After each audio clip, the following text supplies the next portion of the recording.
Bom, eu sou Francisco Mendonça, sou um professor, um pesquisador preocupado já há muito tempo com as questões ambientais. Tive na minha formação acadêmica uma passagem pela geografia, pela filosofia, mais tarde pelo urbanismo, e hoje sou professor na Universidade Federal do Paraná. Minha formação de graduação foi na Universidade Federal de Goiás, mas tive a oportunidade de, através de bolsas de estudo, ao longo da minha carreira, ter estudado no exterior. Estudei na França, estudei na Inglaterra e tenho militado bastante nas questões ambientais, a partir da pesquisa científica, da interação com as comunidades e o envolvimento desde sempre com as questões políticas em defesa da justiça social. Sobre a questão ambiental, eu diria, em primeiro lugar, ela se tornou talvez a mais importante questão da humanidade hoje. Seja no Brasil, em qualquer lugar do mundo, é impossível hoje não se falar ou não se preocupar com as questões ambientais. E as questões ambientais tomam muita importância nos nossos dias, sobretudo porque no centro dela está a questão da vida humana. Acho que a gente, de uma certa maneira, quase volta à ideia de um mundo unidimensional, de existência única, como havia a concepção no mundo grego do período antes de Cristo, de que nós somos parte desse todo, né? O homem, pelos limites que vão sendo colocados à sua própria existência hoje, pela degradação do que se concebeu ao longo tempo de uma natureza fora, né? Como se o homem não fizesse parte. A natureza é um termo que as pessoas todas usam como se os homens não fossem natureza. A natureza é quase sinônimo de árvore, rio, água, pássaro e tudo, menos o homem. Mas interessante é que essa concepção que é secular, ela foi colocando o próprio homem que a construiu em xeque. Ele jamais foi fora. Não há uma ideia de natureza que exclua o homem na sua essência. Há sim uma ideia socialmente construída de que o homem é superior a tudo isso por uma certa dádiva de um Criador, ele é superior a tudo e todos, e tudo foi feito para ele.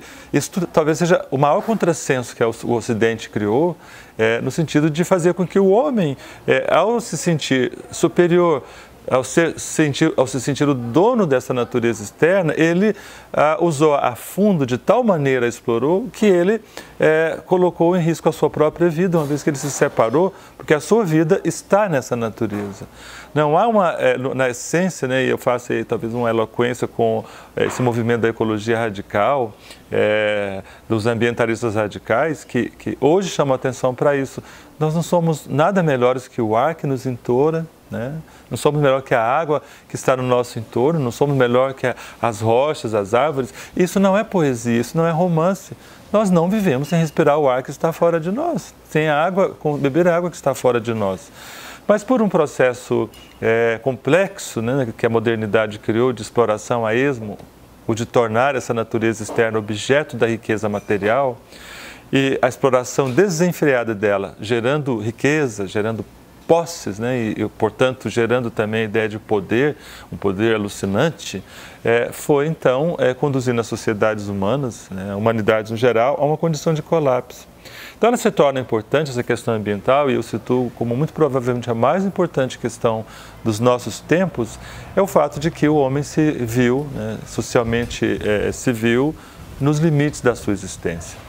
E esses limites são dados por essa natureza que ele externalizou. Agora, a gente vai observando, né, de forma bastante clara, a necessidade deste reencontro do homem consigo mesmo, do homem com a natureza, que é o encontro consigo mesmo. Isso se torna muito importante, sobretudo nos últimos 40 anos, 30, 40 no Brasil. Isso já estava dado nos últimos 50 na Europa Central, com os apelos da defesa da natureza, do conservadorismo, do conservacionismo, da proteção à natureza. Ora, chega ao Brasil, vindo de uma condição europeia, em especial norte-americana, os movimentos ambientalistas do pós-guerra, mas chegaram aqui marcados muito por uma ideia, né, na América Latina e Brasil, muito por uma ideia de natureza ainda externa, de um certo romantismo de que preservar uma determinada espécie animal ou vegetal era necessário porque ela estava entrando em extinção. Então era quase que uma luta humana. Olha, nós somos maus e nós temos que defender aqueles seres que estão sendo extintos por nossa ação. Mas não se colocava em discussão, naqueles dos anos 50, 70, o homem. Ainda o homem estava naquelas concepções predominantemente fora, ele era o senhor da natureza.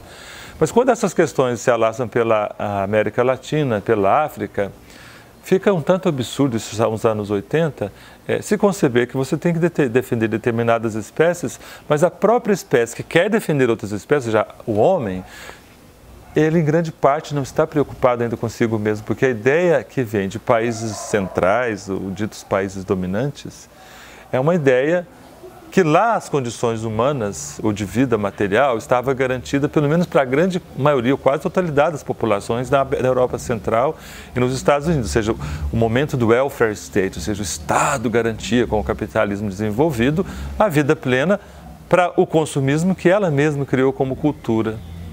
Mas quando se desloca dali esse discurso da proteção da natureza, chega aos países não desenvolvidos, ao então mundo subdesenvolvido, ou terceiro mundo de então, essas ideias vão se chocar aqui, porque aqui, neste mundo, as pessoas, grande parcela dessas pessoas estão em completa degradação social, moral, material.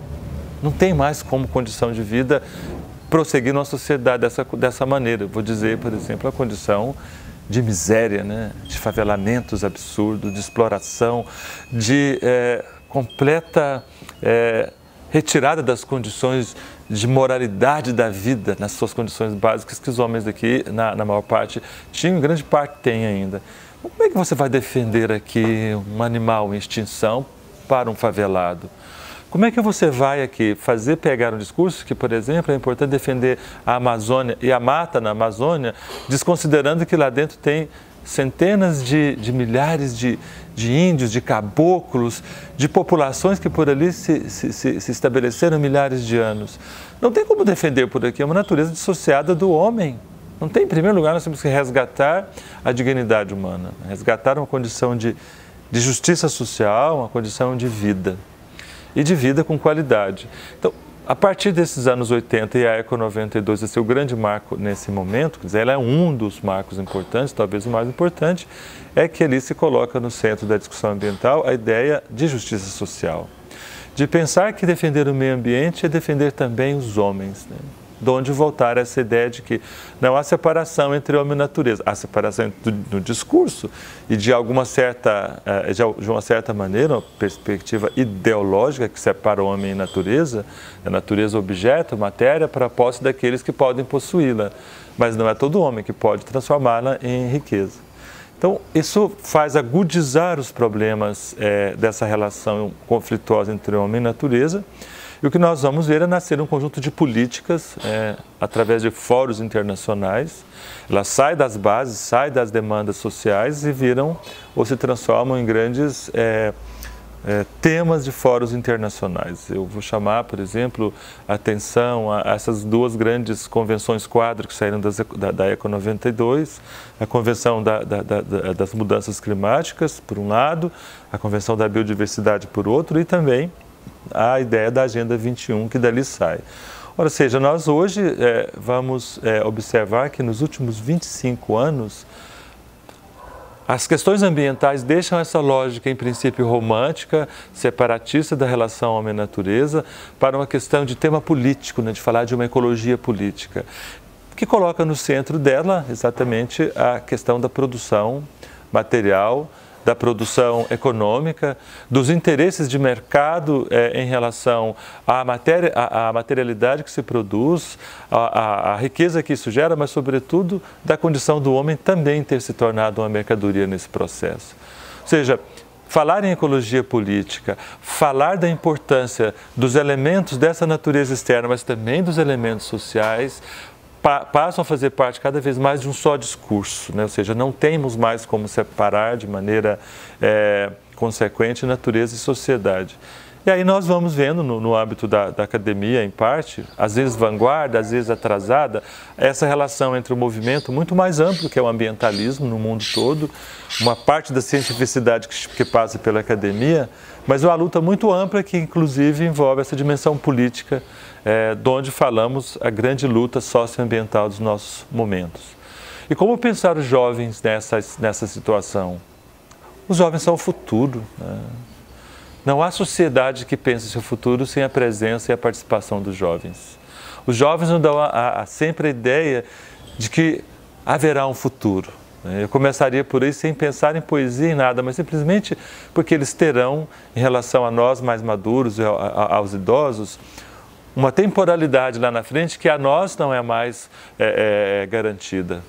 Eles vão viver outros momentos, eles vão viver outros tempos e eles são os portadores do futuro. Então, aos jovens cabe nessa relação com os problemas ambientais, com a ecologia política, com a geografia ambiental, aos jovens cabem a oportunidade, ou de usar dessa oportunidade de hoje debater esse encontro, essa união entre sociedade e natureza, de realmente levá-la a fundo, de não separar sociedade e natureza, mas sobretudo de trabalhar em defesa dessa existência plena, dessa existência maravilhosa que é a existência humana na face da Terra. Todos os homens precisam de ar limpo, de água limpa, de dignidade, de respeito, de justiça, e tudo isso está dentro das questões ambientais. Se os jovens podem aproveitar dessa oportunidade no seu momento de juventude, estudarem, aprofundarem, conhecerem, debaterem, entrarem nas lutas, embrenharem nessas marchas e aprenderem, ensinarem, trocarem, aprenderem, preparando um futuro para ser melhor. Então, compete aos jovens essa passagem do tempo, né? De uma geração anterior à nossa, dessa nossa para a futura. Nessa nossa geração, as questões ambientais são extremamente prementes, presentes e fundamentais. Então, o sonho, claro, de alguém que luta e trabalha pela defesa socioambiental, como é o meu caso, é sonhar que os jovens vão ter essa oportunidade de conhecer melhor os processos da natureza externa ao homem, os processos da interação do homem com essa natureza externa, os processos sociais, tentar compreendê-los imbricadamente e dessa imbricação tirar conhecimentos, práticas para lutar pela continuidade da existência da natureza, da sociedade, da sua junção no futuro. Então são portadores, né? Os jovens são os portadores do futuro. O meu sonho, o meu recado, a minha fala para vocês jovens é que vocês continuem usando, que vocês continuem com essa garra que caracteriza a juventude de ousar e mudar, de se revoltar, de se tornar descontentes com o status, com o estado em que as coisas estão. Do ponto de vista ambiental, eu creio que é aí uma janela enorme para que os jovens possam se unir, pegar força e lutar para que as condições de vida no planeta, para as condições em que o meio ambiente seja pleno, seja de boa qualidade, que o homem viva em comunhão com a natureza, sejam restabelecidas. Então, é aquela ideia de que aproveitem, né? Ousem dessa condição da juventude para fazer as mudanças necessárias, mas como dizia Guevara, um jovem no seu tempo, há que endurecer-se, pero sem perder la ternura jamás. Quer dizer, com a poesia, com a alegria, com a liberdade, com o fervor da juventude que vocês têm, ousem, se unam, façam as lutas necessárias para mudar esse mundo que precisa de muito mais beleza, de paz, harmonia e interação entre os homens. Esse recado para essa bela fase da vida que vocês agora passam, que eu deixo. Aproveitem dela. Mudem as coisas.